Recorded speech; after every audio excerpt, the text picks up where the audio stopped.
up next, ladies and gentlemen, I'm going to introduce, you have seen him earlier on the center of the video pitch deck, all right, on Ratna's slides, all right. Now, Jeremy Ong is a grand finalist of our 2021 competition. He is currently leading the change at Universal Aquaculture to feed the world's sustainability, and not only that, be the biggest disruption to the seafood industry this century. How is the biggest disruption? Let's find out from him, ladies and gentlemen. Give it up for Mr. Jeremy Ong, please. Mr. Jeremy Ong. Thank you. Hi. Hi. Introduce yourself. Come on. Yeah. What do your company do? Yeah. Hello. Yes. My name is Jeremy. I'm from Universal Aquaculture. I think entrepreneurship and startups, right?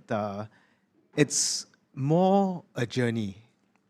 And when I looked at the problems in the world, right from, of course, climate change, and climate change is, of course, a wicked problem. And that problem I've always been looking at since 1998-99. Wow. And in 1998-99, I started one of the first companies in the world that helped other companies reduce carbon emissions. I saw that problem being apparent already at that point of time. But like what Ivan so rightly said, right? It's about time and space. You can see a problem, but when does it actually come to bite you? And that problem, yes, it was really apparent in 20 years ago, 20 plus years ago, but nobody wanted to do anything about it. And so I decided that, okay, I think I would try to help other companies reduce carbon emissions at a point of time. Until today, that company I founded is still running, and we still have got customers that we help reduce carbon emissions.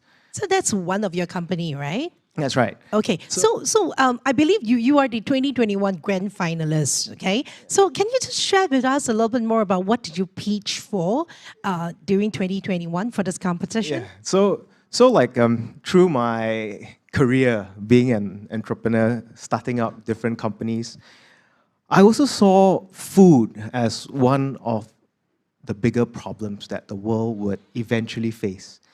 When I see how farming, especially aquaculture, has been done in the last century, it has basically not moved much. Most of the farming for aquaculture has been done, or is being done in the sea, on the sea, or next to the sea. All the methods of farming are still quite primitive. And what we find is that with technology, there are always ways to improve it. So when I saw that opportunity, I thought, why don't we, instead of having farms, of fish farms or prawn farms, far away from cities, like in the case of Singapore, we import 17,000 tons of prawns. Yeah. Why don't we, if we can, have sustainable farms right here built in Singapore, or any city in the world for that matter?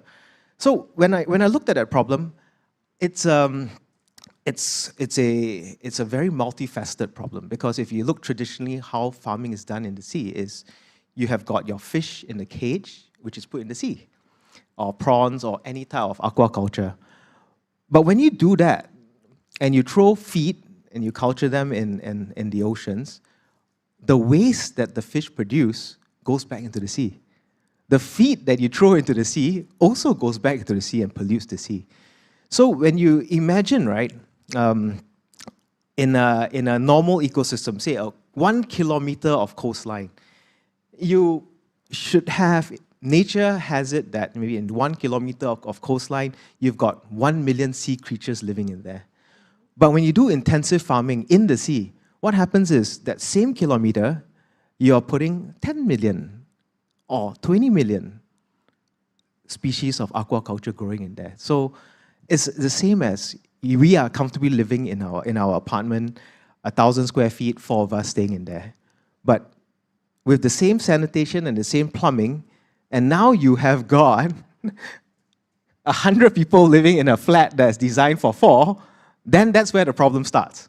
Oh no, that's overcrowding. That's overcrowding. And so what the traditional way of aquaculture, right, has always been to do that method where, yes, you grow a lot more fish in one area of the sea, but then what happens is pollution sets in, overcrowding sets in, disease sets in, and that's generally the cycle of aquaculture if you look at it around the world.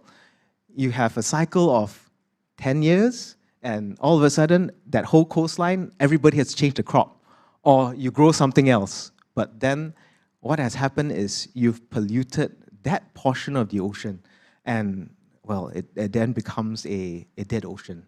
So what did you propose? You proposed a vertical fish farming. Come closer.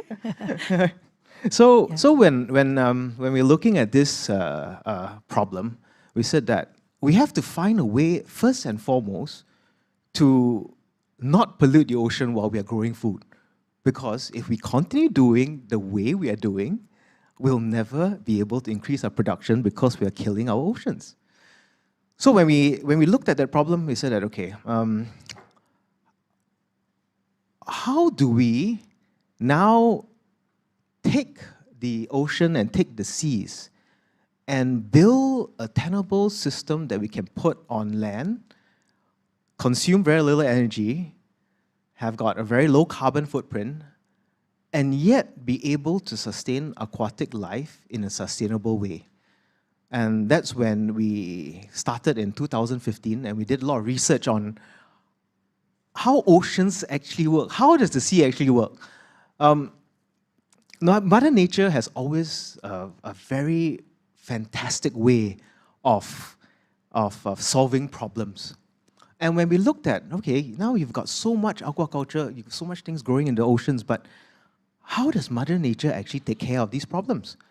And the solution we came about with was this process and this technology known as our hybrid biological recirculating system, where what we did was we took the ocean, scaled it down into a building in Tuas now, 15,000 square feet, and then by scaling down the ocean and being able to grow stuff on land without polluting the seas, now we're able to scale it to the rest of the world. That is so cool. So basically, it's like you put our fishes into HB flats. Well, yes, essentially. Yeah, But that's a fantastic idea, I must say that, Yeah. So Jeremy, how do you feel when you were the grand finalist in 2021? Tell us a little bit more about Oh yeah, I think I have to thank Andrew, his team, and Ratna. They have done a fantastic job, and I would encourage any startup, if you have an idea, come and take part in the competition. It opens your eyes to first and foremost, right, pitching and talking, and every opportunity you get to tell people about your company just makes you better. Nice. Do you have any advice for our our competitors, not future, our competitors? Yeah, I think that How did you charm the judges? to me, your project is your passion. I believe that if you yourself believe in what you're doing and you want to stay the course, there'll be ups, there'll be downs, but the journey is lifelong. And if you truly believe that, then the judges will see that in you as well. Nice. Ladies and gentlemen, shall we once again give it up for Jeremy? Thank you. Thank you, Jeremy. Thank you so much. Our 2021 great